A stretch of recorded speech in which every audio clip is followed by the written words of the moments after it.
From the CBS 42 Washington Bureau, today, President Donald Trump set to welcome Ukrainian President Volodymyr Zelensky, along with several other European leaders, to the White House. The leaders are trying to make progress toward ending the war in Ukraine.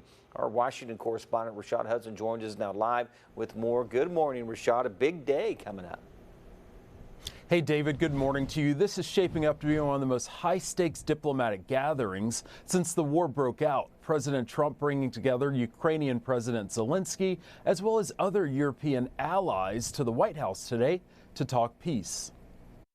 Today, President Trump will host Ukrainian President Zelensky at the White House. It comes just days after President Trump sat down with Russia's President Vladimir Putin in Alaska, a session that ended with no ceasefire. This war doesn't get better. It gets worse as time goes on. Secretary of State Marco Rubio says the administration is pushing for a peace deal, not just a ceasefire.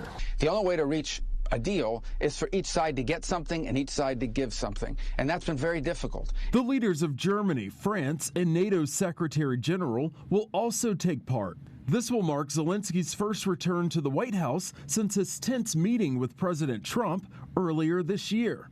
You got to be more thankful. Here's how Connecticut Democratic Senator Chris Murphy thought the meeting with President Trump and Putin went. That meeting was a disaster. It was an embarrassment for the United States. It was a failure. Putin got everything he wanted. I mean, first of all, he wanted that photo op, right?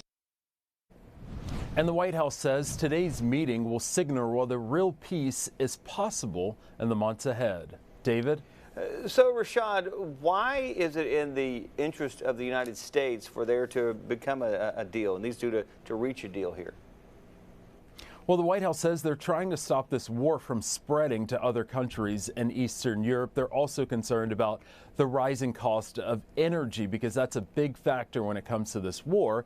And also, it also plays a role with the sanctions. Whether Russia is sanctioned, it also has a trickle-down effect to those other nations in Europe. All eyes on Washington today. Rashad Hudson live in D.C. Thanks, Rashad.